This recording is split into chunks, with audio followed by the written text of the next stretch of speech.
Hello everyone, I am Karthika, and as you people know that we people are discussing the chapter sectors of the Indian economy. That is what we people have started to discuss.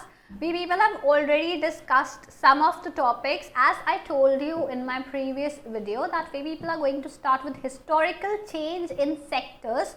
So this is what we people are now going to start with. The topic for discussion is historical change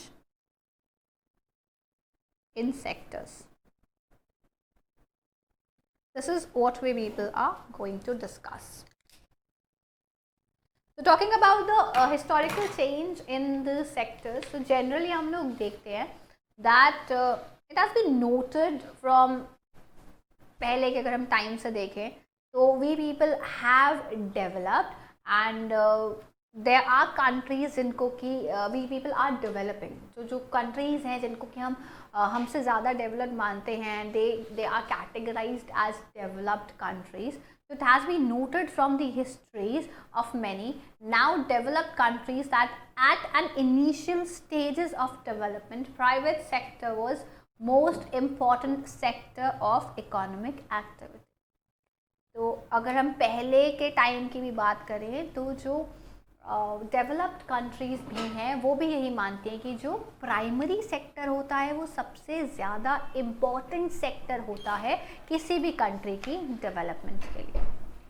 okay, next people see that जो methods हैं, जैसे अगर हम बात करें primary sector की तो जो मेथड्स हैं फार्मिंग के वो अभी बदले हैं. एग्रीकल्चर उसके अंदर पहले बहुत ज़्यादा लेबर इंटेंसिव हुआ करती थी, बहुत ज़्यादा जो है इनपुट लगते थे, it was very difficult. Okay, but still it was very common in our country. Mostly agriculture was something that was done by most of the people in our country. It was the most employed sector in our country. तो पहले के time पे जो है agriculture के अंदर जो जिस तरीके से उसको किया जाता, जो मेथड्स यूज़ किए जाते थे एग्रीकल्चर के अंदर, तो उनमें काफ़ी बदलाव आया है. आज के टाइम में अगर हम लोग देखें तो काफ़ी नई टेक्नोलॉजी जो है, टेक्नोलॉजिकल एडवांसमेंट जो है वो इस सेक्टर के अंदर हुआ है. And it has started to produce, it has started to prosper, it produce much more food than before. पहले के टाइम से काफ़ी ज़्यादा फूड प्रोड्यूस करने लग गया है ये सेक्टर. और काफ़ी सारे जो लोग हैं वो अब they take up other activities. तो there were increasing number of craft person and traders. Buying and selling activities increased many times. So काफ़ी सारी एक्टिविटीज़ हैं जो इंक्रीज़ हो गई हैं, चाहे वो बाइंग एंड सेलिंग है, इसके अलावा ट्रांसपोर्टर, एडमिनिस्ट्रेटर्स, आर्मी एट्सेट्रा. तो इन सब का अंदर जो है हम लोग देख रहे हैं कि जो लोग हैं वो इन एक्टिविटीज़ के अंदर भी जाने लग गए. हाउएवर इस स्टेज पे जो है काफ़ी सारे जो गुड्स हैं जिनको प्रोड्यूस किया जाता है वो नेचुरल प्रोडक्ट्स होते हैं प्राइमरी सेक्टर से. और जो लोग हैं वो इस सेक्टर में काफ़ी सारे जो लोग हैं, most of the people they were also employed in this sector. हम जानते हैं प्राइमरी सेक्टर में कौन से गुड्स होते हैं, वो गुड्स होते हैं जो कि नेचुरल प्रोडक्ट्स की कैटेगरी में डाले जाते हैं. तो ओवर अ लॉन्ग टाइम काफ़ी सारे जो है सालों पहले अगर हम लोग देखें तो स्पेशली जो नए मेथड्स है मैन्युफैक्चरिंग के उनको इंट्रोड्यूस किया गया है. फैक्ट्रीज जो है they came up and they started to expand themselves. तो वो लोग जो कि पहले फार्म्स पे काम कर रहे थे अब वो क्या करने लग गए, वो फैक्ट्रीज पे काम करने लग गए, फैक्ट्री के वर्कर्स बन गए. काफ़ी लार्ज नंबर में जो लोग हैं वो फैक्ट्रीज के अंदर काम करने लग गए. People they also began to use many more goods जो कि प्रोड्यूस होते थे फैक्ट्रीज़ के अंदर चीप रेट्स के अंदर. तो लोगों ने जब जैसे जैसे उनका इस्तेमाल करना ज़्यादा से ज़्यादा शुरू किया, तब से हम लोग देख रहे हैं दैट एम्प्लॉयमेंट है फैक्ट्रीज़ का वो भी काफ़ी ज़्यादा बढ़ गया है. सो जो सेकेंडरी सेक्टर है gradually it became the most important in total production and employment. Factories के अंदर जो लोग काम करते हैं वो सेकेंडरी सेक्टर के अंदर एम्प्लॉयड हैं. सो जैसे जैसे फैक्ट्री सेटअप हुई, फैक्ट्री एक्सपैंड हुई, वहाँ पे लोग जो है उनका एम्प्लॉयमेंट जो है उनको ज़्यादा वहाँ पे मिलने लग गया. So we people see that कि टोटल प्रोडक्शन और एम्प्लॉयमेंट में जो सेकेंडरी सेक्टर है it started to play a very important role. And so over the time एक शिफ्ट जो है वो लिया गया है। इसका मतलब ये है that the importance of the sectors have changed. तो जो सेक्टर का इम्पोर्टेंस है वो भी बदला है। पहले एग्रीकल्चरल सेक्टर बहुत इम्पॉर्टेंट था, आज की डेट में माना जा रहा है कि इंडस्ट्रियल सेक्टर बहुत ज़्यादा ज़रूरी है। In past 100 years, there has been a further shift from secondary sector to tertiary sector. तो हम लोगों ने देखा कि पहले एग्रीकल्चरल सेक्टर से जो है वो इंडस्ट्रियल सेक्टर के अंदर शिफ्ट हो गया। अब हम देख रहे हैं कि ये आपका जो सेकेंडरी सेक्टर है वहाँ से अब टर्शरी सेक्टर के अंदर जो है चीज़ें वो शिफ्ट हो जाएंगी। अगर हम लोग बात करें तो there has been a shift from secondary to tertiary sector in developed country। जो सर्विस सेक्टर है वो काफ़ी इम्पॉर्टेंट सेक्टर है in terms of total production nowadays. काफ़ी सारे जो वर्किंग लोग हैं they are employed in service sector and so am I. So most of the people nowadays are employed in service sector। And ये जो general pattern है इसको आप डेवलप्ड कंट्रीज़ के अंदर तो बहुत ही ज़्यादा देख सकते हो। Not if you people are not able to get hold of this sector in your country, अगर आपको नहीं ऐसा लगता तो बाहर की डेवलप्ड कंट्रीज़ में देखिए, आपको पता चलेगा कि कितना ज़्यादा ये पैटर्न है, लोग कितने ज़्यादा सर्विस सेक्टर के अंदर एम्प्लॉयड है, कितना ज़्यादा जो सर्विस सेक्टर है वो किसी कंट्री का चल रहा है।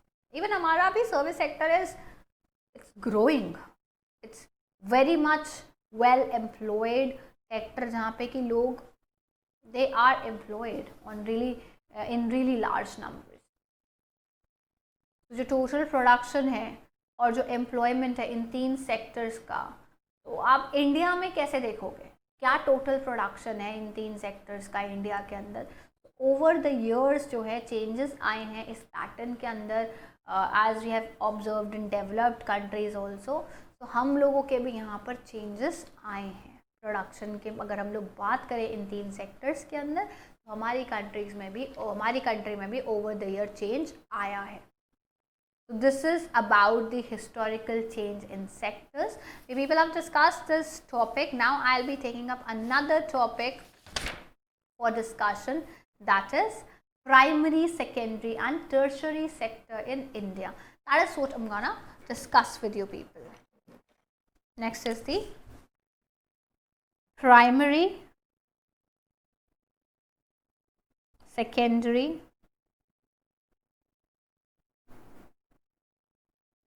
and tertiary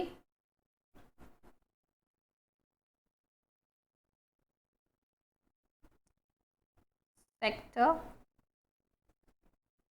in India. So this is what we people will be discussing now. Before I start discussing it, I would like you people to have a look on a graph given in your book, that is on page number 24 of your textbook. Please have a look on that. This is the graph. This is the graph that I am talking about. Please have a look at this graph. तो ये जो graph है आप इसके अंदर देखेंगे कि इसमें तीनों सेक्टर्स के बारे में बात किया जा रहा है, टर्शरी, सेकेंडरी, प्राइमरी। ये आपकी बुक के अंदर भी दिया हुआ है। ईयर्स के हिसाब से इनको बांटा गया है। पहला है 1973 एंड दूसरा है 2003। तो जो ग्राफ 1 है वो दिखा रहा है production of goods and services in the 3 sectors, तीनों सेक्टर्स के अंदर दिखा रहा है। ये जो ग्रोथ है तीनों सेक्टर्स के अंदर गुड्स एंड सर्विसेज का जो प्रोडक्शन है वो ये ग्राफ दिखा रहा है। और ये दिखा रहा है दैट फॉर 2 ईयर्स शो, यहाँ पे 2 ईयर्स भी दिखाए गए हैं 1917 और 2003। और हम लोग देख सकते हैं कि जो टोटल प्रोडक्शन है वो किस तरीके से ग्रो हुआ है ओवर द 30 ईयर्स। 30 सालों के अंदर जो प्रोडक्शन है वो किस तरीके से इंक्रीज़ हुआ है। पहले आप देख सकते हैं कि कितना प्रोडक्शन है, कितना कम जो है वो प्रोडक्शन यहाँ पर चल रहा है इस ईयर के अंदर। देन आप देखेंगे इस ईयर के अंदर प्रोडक्शन कितना बढ़ा है, तो इसलिए ग्राफ के उसके अंदर दिखाया गया है। सो अब बात करते हैं राइजिंग प्रोडक्शन के बारे में। I have taking the graph away, क्योंकि हम लोग को इतना इसके अंदर देखना था, एक सेंस बनानी थी कि हम ये वाला ग्राफ क्यों देख रहे हैं। Now we people are going to talk about the rising importance of the tertiary sector. That is what we people are going to discuss about. Okay, तो इसका ही सब टॉपिक जो हम लोग डिस्कस कर रहे हैं, that is the rising importance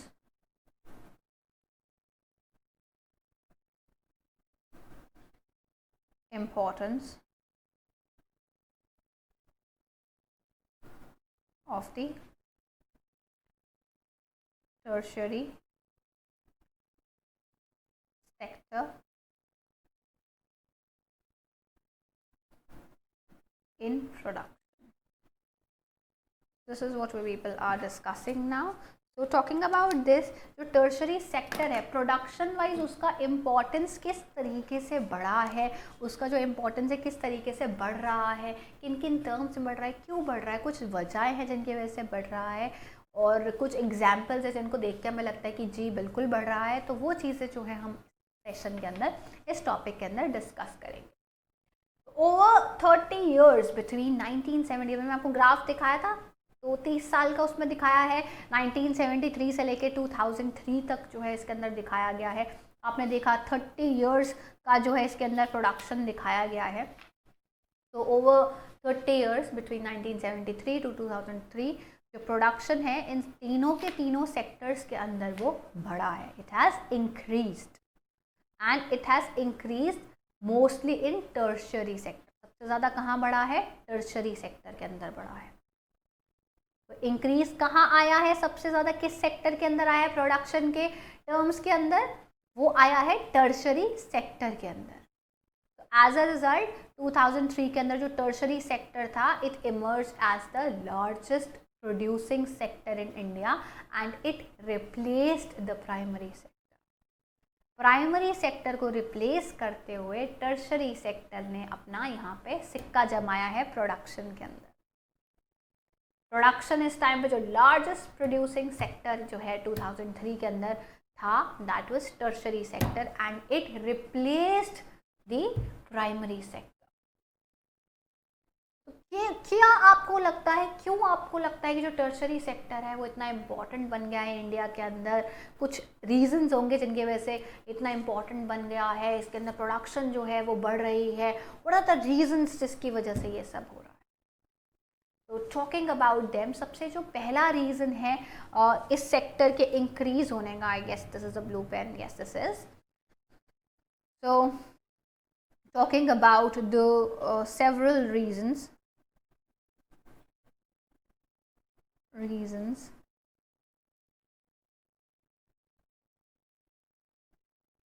behind tertiary sector gaining importance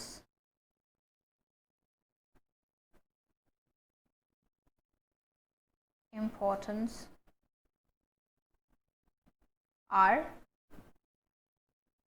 अब पहला जो है इसके अंदर वो हम डिस्कस करते हैं। पहला रीज़न जिस वजह से हम देखते हैं कि जो टर्शरी सेक्टर वो काफ़ी इम्पॉर्टेंट सेक्टर बन गया है, क्योंकि in any country several services like hospital, educational institution, post and telegraph services, police station, courts, village administrative offices, municipal corporation, defence, transport, bank, insurance company, ये सब रिक्वायर्ड है। इन activities के बिना हमारे यहाँ पे काम नहीं चल सकता। फिर हमारी सोसाइटी भी प्रिमिटिव सोसाइटी में बन जाएगी जहाँ पे कुछ नहीं था। याद है जब पहले के टाइम में स्टोन एज की बात करते हैं, उसके बाद की अगर हम लोग बात करें तो कुछ सर्विसेज जो थी इनमें से जो कोई भी सर्विसेज थी वो नहीं थी। No hospitals, no educational institution, no post office, no telegraph services, police station नहीं है, विलेज एडमिनिस्ट्रेटिव ऑफिस नहीं है। अब आप इमेजिन करके देखें कि ये सारी सर्विसेज हम आपकी कंट्री में से हटा दें। Can you imagine a life like that? No, we all need these services. तो ये सर्विसेज जो हैं हमारी लाइफ का बहुत इम्पॉर्टेंट हिस्सा है, हमारी कंट्री का बहुत इम्पॉर्टेंट हिस्सा है। तो ये जो बेसिक सर्विसेज हैं these are required and this is required for every developing country and India is a developing country. तो एक गवर्नमेंट का रिस्पॉन्सिबिलिटी बनता है कि वो इन सब सर्विसेज को जो है वो अपने सिटीजन्स को प्रोवाइड करे। पहला तो इस वजह से जो टर्शरी सेक्टर है वो बहुत इम्पॉर्टेंट है, because there are some services जिसको कि हम बेसिक सर्विसेज कह सकते हैं, वो हमें रिक्वायर्ड है, उसका हमें बहुत ज़्यादा ज़रूरत है, it is necessary for us. तो सबसे पहला कौन सा है, that basic services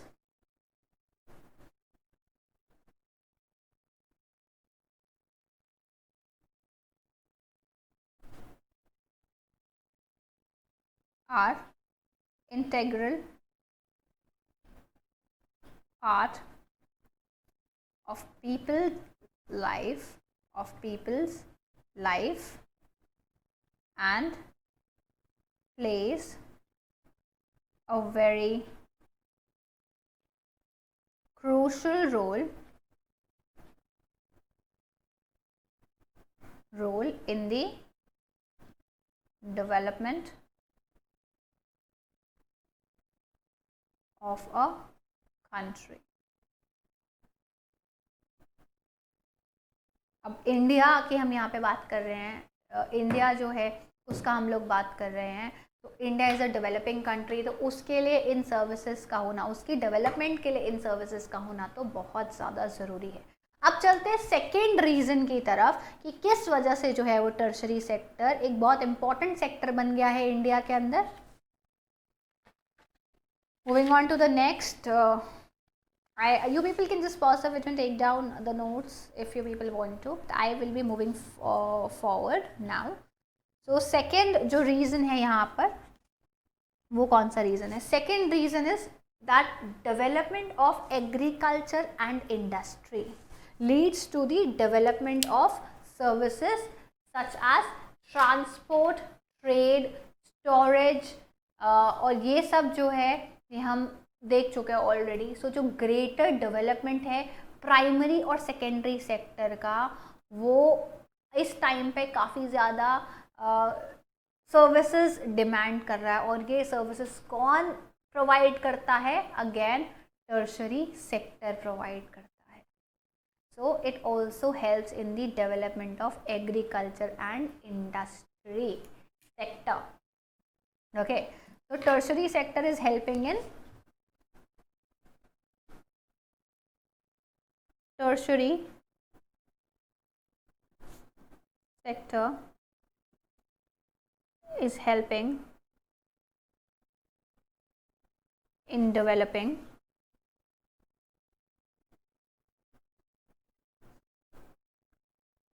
primary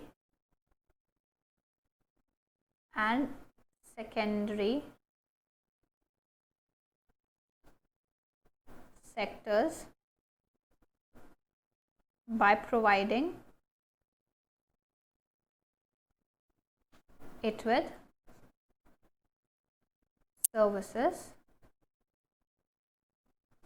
like transport,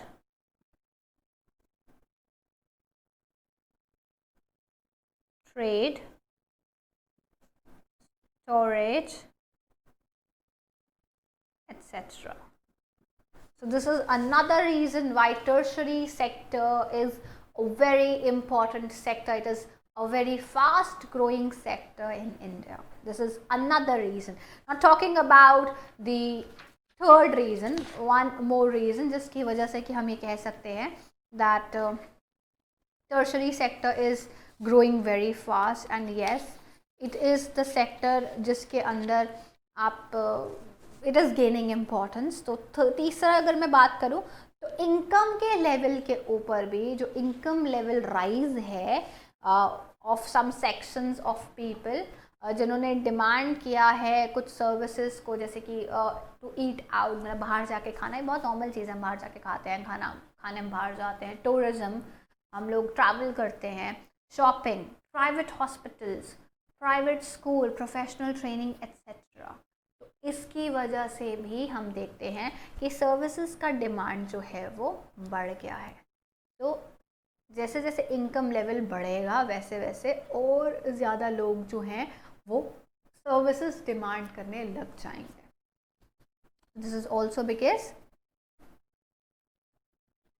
with the increase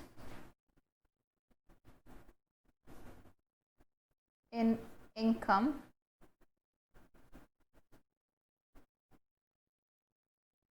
people demand for more services.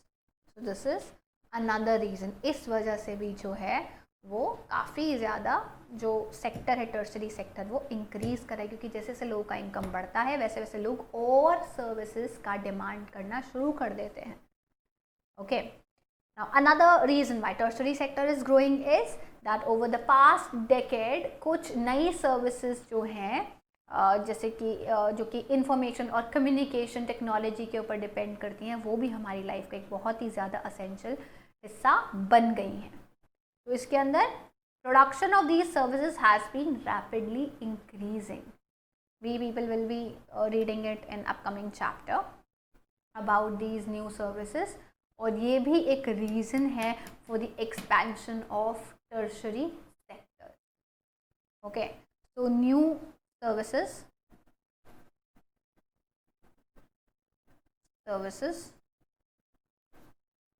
based on information and communication technology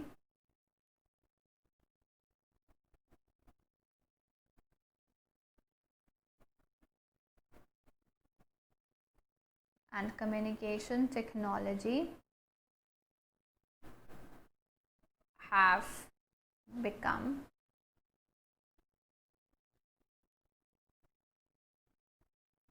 an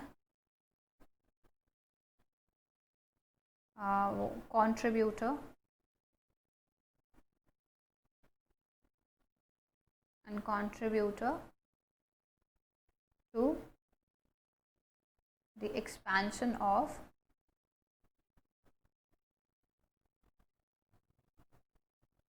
tertiary sector. तो एक और रीज़न क्या है? एक और रीज़न ये है, नई नई सर्विसेज के आने की वजह से जो है वो इंक्रीज़ हुआ है टर्शरी सेक्टर के अंदर, एक्सपेंशन हुआ है टर्शरी सेक्टर का। दीज आर सम रीजन्स जिसकी वजह से हम कह सकते हैं कि जो टर्शरी सेक्टर है it is an ever increasing sector. तो however we people see that जो सर्विसेज सेक्टर है वो ज़रूरी नहीं है कि जो सारे के सारे सेक्टर्स हैं, ये जो सर्विस सेक्टर है वो इक्वली ग्रो कर रहा है, ऐसा भी कुछ नहीं है। सर्विस सेक्टर जो है इंडिया का वो एम्प्लॉय करता है डिफरेंट काइंड्स ऑफ पीपल, अलग अलग तरीके के लोग जो हैं वो सर्विस सेक्टर के अंदर हैं। एंड कुछ जो लोग हैं वो कुछ जो सर्विसेज हैं वो लिमिटेड नंबर ऑफ सर्विसेज हैं तो वो एम्प्लॉय करती हैं highly skilled highly educated workers को। वहीं दूसरी तरफ जो है काफ़ी सारे वर्कर्स को एंगेज किया जाता है कुछ सर्विसेज के अंदर, जैसे कि स्मॉल शॉपकीपर बन जाते हैं, वो रिपेयरमैन बन जाते हैं, ट्रांसपोर्ट पर्सनस बन जाते हैं। तो इसके अंदर काफ़ी सारे लोग, इसमें कोई कंपटीशन ऐसा सच नहीं है, आपको कोई स्किल नहीं चाहिए होता इतना हाई स्किल जिसमें कि आप बहुत ज़्यादा पढ़ो, बहुत ज़्यादा जो है इसकी ट्रेनिंग लो, ऐसा कुछ नहीं है। तो इसके अंदर बहुत ज़्यादा लोग जो है वो एम्प्लॉयड होते हैं। तो ये जो लोग हैं ये barely मैनेज करते हैं, some people they are barely managing to earn their living and some people are really having these opportunities, good level opportunities, so they are growing more and more. तो कुछ जो है इस सेक्टर के अंदर sector is growing and it is very important. So this sector, it is growing and its growth is very important. These are some reasons जिसकी वजह से tertiary sector है वो बढ़ रहा है. Okay, now moving on to the next topic, which is where are most of the people employed? ज़्यादा से ज़्यादा जो लोग हैं वो कहाँ एम्प्लॉयड हैं, अगर इसके हम लोग बात करें तो ग्राफ, एक और ग्राफ मैं आपको दिखाना चाहूँगी इस टॉपिक के लिए. This is the graph, this is graph number 2. So here you people can see, वो ये प्रेजेंट कर रहा है, जो ग्राफ है ये दिखाता है share of the 3 sectors in GDP. इस सेक्टर का कितना शेयर है जीडीपी के अंदर, तो वो दिखा रहा है. ये आपका प्राइमरी, सेकेंडरी और टर्शरी सेक्टर है. प्राइमरी, सेकेंडरी और टर्शरी सेक्टर के हिसाब से है ये. और आप लोग देख सकते हैं कि किस तरीके से जो है 30 इयर्स के अंदर बदलाव आया है इस ग्राफ के अंदर. पहले आप देखिए ग्राफ के अंदर इस वाले सेक्टर का ज़्यादा वो है contribution, whereas this side in 2003 you people can see that this is the sector जो सबसे ज़्यादा contribute कर रहा है. ओके, सो ये 30 इयर्स वाला ही वही सेम सीन चल रहा है यहाँ पे भी. I will be taking the graph away. So एक रिमार्केबल फैक्ट है इंडिया के बारे में, जहाँ पे कि हम लोग देख सकते हैं कि चेंज आया है in the share of GDP also, जब हम इन 3 सेक्टर्स की बात कर रहे हैं. तो एक सिमिलर शिफ्ट और भी आया है जो कि एम्प्लॉयमेंट के सेक्टर में आया है. अभी हमने जीडीपी के अंदर देखा, वैसे अब एम्प्लॉयमेंट के अंदर अगर हम लोग देखें तो वो ग्राफ, एक और ग्राफ मैं आप लोगों को दिखाऊंगी. This is another graph. This is the share of employment. Her sector का जो शेयर ऑफ एम्प्लॉयमेंट है ये है उसका graph. And you people can see that जो एम्प्लॉयमेंट, जो ग्राफ 3rd है, इसके अंदर भी आप सेम देख सकते हैं. ये आपको दिखाएगा 1973 और 2000 का ये है. और इसके अंदर आप देख सकते हैं कि जो प्राइमरी सेक्टर है it still continues to be the largest employer. 2000 जो है यहाँ पे सन आ चुका है, लेकिन उसके बावजूद आप देखेंगे कि जो प्राइमरी सेक्टर है it is leading in terms of employment. Employment की अगर हम बात करें तो आज भी सबसे ज़्यादा एम्प्लॉयमेंट देने वाला सेक्टर 2000 की जो हम बात कर रहे हैं, इस के अंदर भी सबसे ज़्यादा जो एम्प्लॉयमेंट देने वाला सेक्टर है वो प्राइमरी सेक्टर है. तो एम्प्लॉयमेंट के टर्म्स में चेंज नहीं आया है. ओके, तो ये जो शिफ्ट है प्राइमरी सेक्टर का, बाकी तो हर जगह पे है, यू नो, जीडीपी में आ गया और भी जो भी हम लोगों ने डिस्कस किया था. प्रोडक्शन के टर्म्स में बात करें तो वहाँ पे भी चेंज आ गया, लेकिन एम्प्लॉयमेंट के टर्म्स पे चेंज क्यों नहीं आया है? Y didn't a similar shift out of primary sector happen in case of employment? क्यों? It is because not enough jobs were created in secondary and tertiary sector. तो क्यों एम्प्लॉयमेंट वाले ग्राफ में चेंज नहीं आया? वहाँ पे सबसे ज़्यादा एम्प्लॉयमेंट क्यों थी? क्योंकि जो सेकेंडरी और टर्शरी सेक्टर थे वहाँ पे ज़्यादा जॉब्स क्रिएट नहीं हो पाए थे, नहीं किए गए थे, as you people want to say, but jobs were limited in the 2 sectors. That is why we people see that it couldn't happen. So we will see that even though जो industrial output है या फिर production of goods है it went up by 8 times during the period, लेकिन जो employment है industry के अंदर it went up only 2.5%. लेकिन जो employment है वो इतनी ऊपर नहीं गई थी. तो सेम जो है आप अप्लाई कर सकते हो टर्शरी सेक्टर के ऊपर भी, सेम ही बात आप अप्लाई कर सकते हो. जहाँ पे प्रोडक्शन और सर्विस सेक्टर जो है, तो प्रोडक्शन के टर्म्स में जो सर्विसेज हैं वो बढ़ी हैं 11 times, 11 times it has increase. लेकिन अगर एम्प्लॉयमेंट की बात करें तो it could not increase more than 3 times. कहाँ 11% आपने सर्विसेज बढ़ा दिए हैं. ओके, इतनी ज़्यादा जो है वो सर्विसेज का जो प्रोडक्शन है वो बढ़ा है, लेकिन उसके अंदर एम्प्लॉयमेंट नहीं बढ़ा है. एम्प्लॉयमेंट सिर्फ 3 टाइम बढ़ा है. Not is it. तो एम्प्लॉयमेंट इतना ज़्यादा नहीं बढ़ा है. As a result we people see that more and more people, half of the workers in the country, they are working in primary sector. And mainly जो कि एग्रीकल्चर है उसके अंदर ज़्यादा से ज़्यादा वर्कफोर्स जो है वो हमारा कंट्री का काम करता है. और इन कंट्रास्ट टू दिस जो सेकेंडरी और टर्शरी सेक्टर्स हैं उनका प्रोडक्शन जो है वो 3/4 है. उनका जो प्रोडक्शन है वो 3/4 है, लेकिन जो उनका एम्प्लॉयमेंट है it is half of that production. Employment facilities, employment की जो अपॉर्चुनिटीज़ हैं वो नहीं बढ़ी हैं, भले ही उन्होंने इन सेक्टर्स में अपना प्रोडक्शन बढ़ा लिया हो, प्रोडक्शन उन्होंने काफ़ी हद तक बढ़ाया है, लेकिन एम्प्लॉयमेंट फिर भी इन सेक्टर्स में इतना नहीं है। Okay, moving on forward, we people see that does this mean that the workers in agriculture are not producing as much as they could? तो क्या आपको लगता है जब इतना ज़्यादा वर्कफोर्स एम्प्लॉयड है एग्रीकल्चर के अंदर, तो क्या आपको लगता है कि वो उतना नहीं प्रोड्यूस कर पा रहे हैं जितना उनको करना चाहिए? क्या इसका मतलब ये है? Do you people think so? We people see that there are more and more people in agriculture than necessary. What we people see is कि ज़्यादा से ज़्यादा लोग जो हैं वो एग्रीकल्चर के अंदर एम्प्लॉयमेंट है, ज़रूरत से भी ज़्यादा लोग जो हैं वो एग्रीकल्चर में एम्प्लॉयड हैं।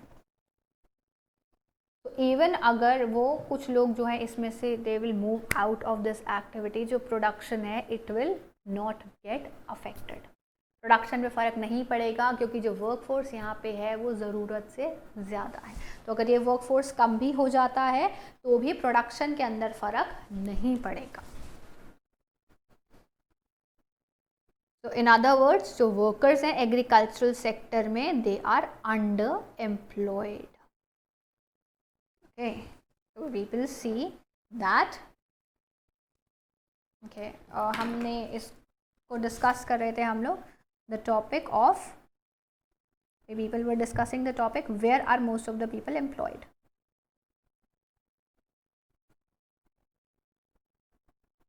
Of the people employed. तो क्या देखा था हमने, कहाँ ज़्यादा से ज़्यादा लोग जो हैं वो एम्प्लॉयड हैं? वो प्राइमरी सेक्टर में ज़्यादा एम्प्लॉयड हैं। We people saw that production wise secondary and tertiary sectors are ahead of, I am turning the page, you people can pause the video. If you people are taking down the notes, आप लोग video को pause कर सकते हैं। मैं फ़िलहाल आगे page turn कर रही हूँ क्योंकि मुझे तो आप लोगों के साथ डिस्कशन कंप्लीट करना है अपना। We will see that they are ahead of primary sector.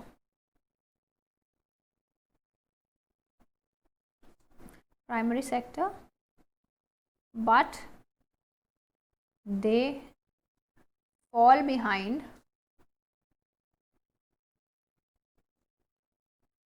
the primary sector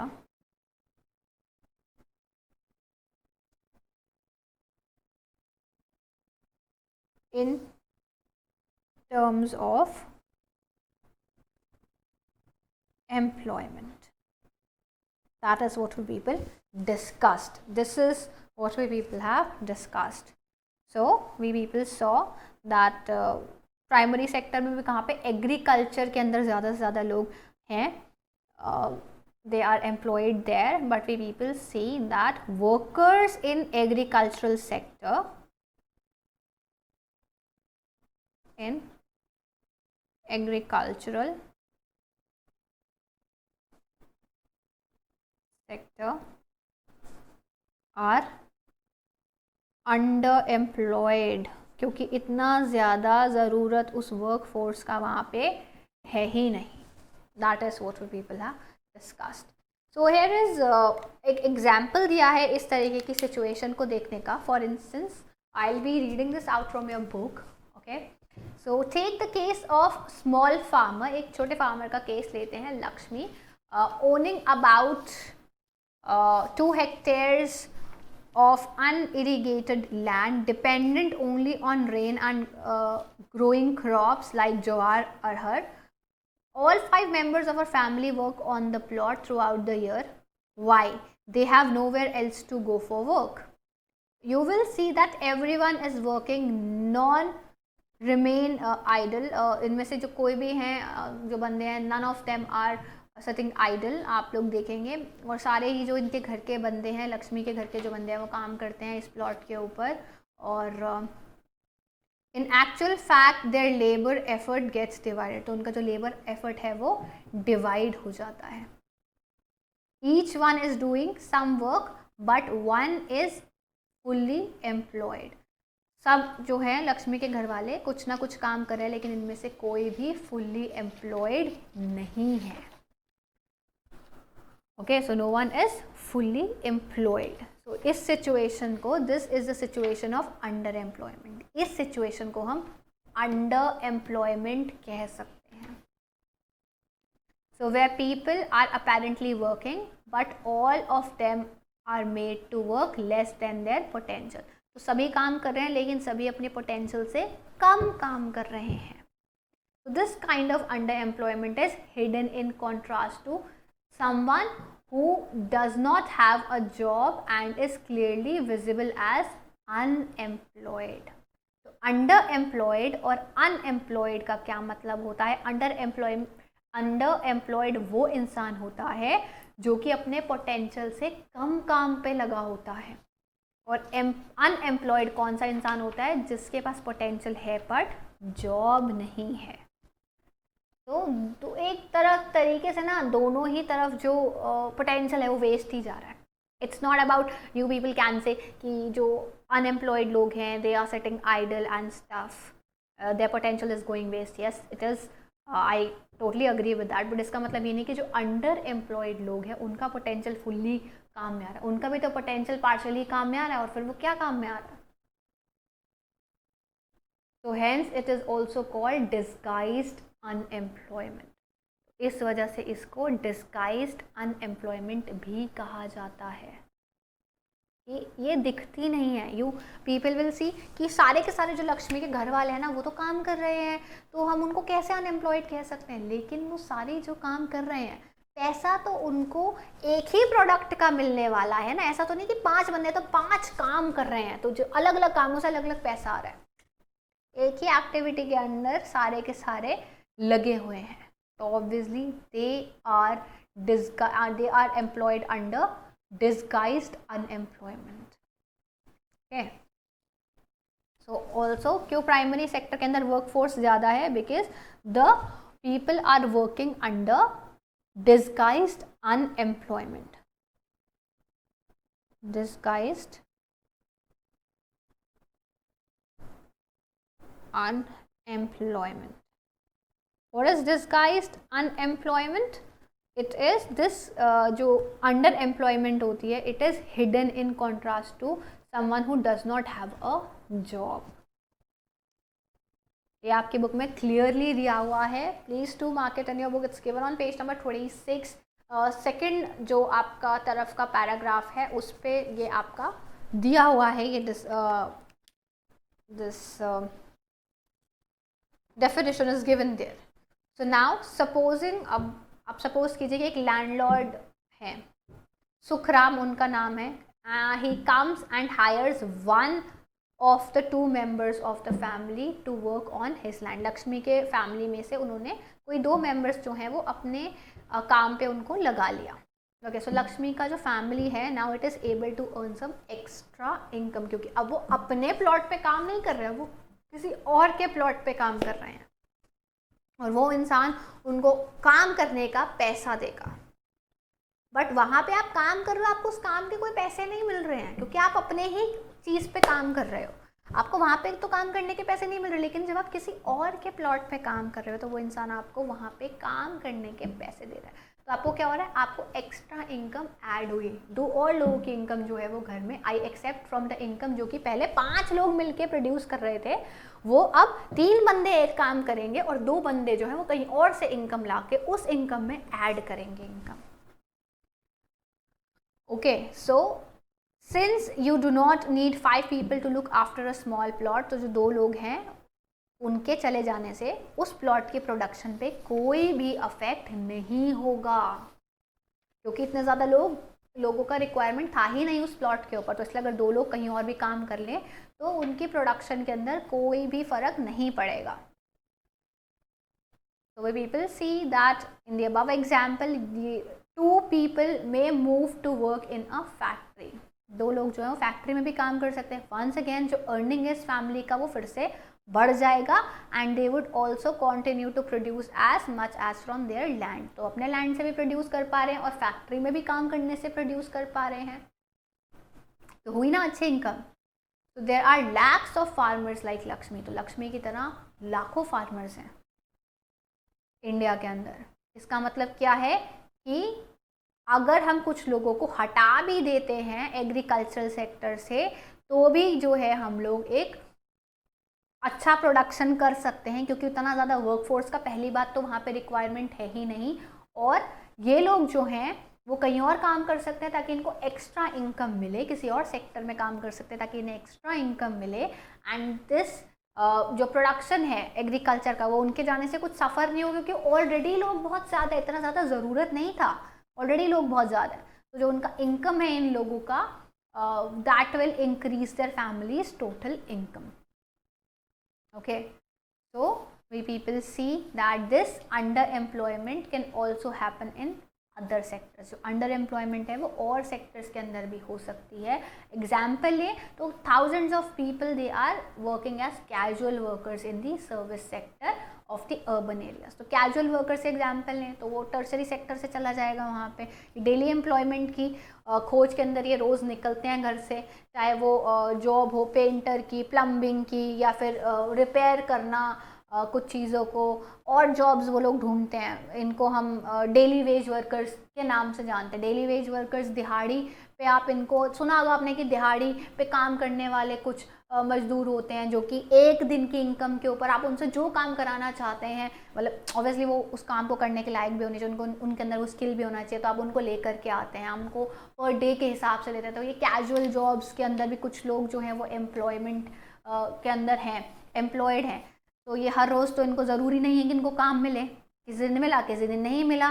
तो similarly we people see that other people of the service sector they are on the street pushing the cart for selling some things. तो कभी कभी वो अपना पूरा दिन चीज़ें बेच रहे हैं, चाहे सब्जियां बेच रहे हैं, चाहे कुछ भी बेच रहे हैं, लेकिन उनको बहुत कम इनकम जो है वो मिलता है. तो इसको करने से भी, इस काम को करने से भी उनको कोई ख़ास अपॉर्चुनिटी तो मिल नहीं रही है, तो कोई और काम करने से उनको बेटर अपॉर्चुनिटी मिल सकती है. तो it's not only about agriculture के अंदर जो लोग एम्प्लॉयड हैं, it is also about other sectors जहाँ पे लोग अंडर एम्प्लॉयड हैं. They are employed but they are not getting a good income out of it. Okay, so they can be employed in other sectors. Okay, so this was about this topic. So with this, I am finishing up this session with you people. I'll be taking up the remaining topics in the upcoming session. So this was all for this video. Thank you everyone.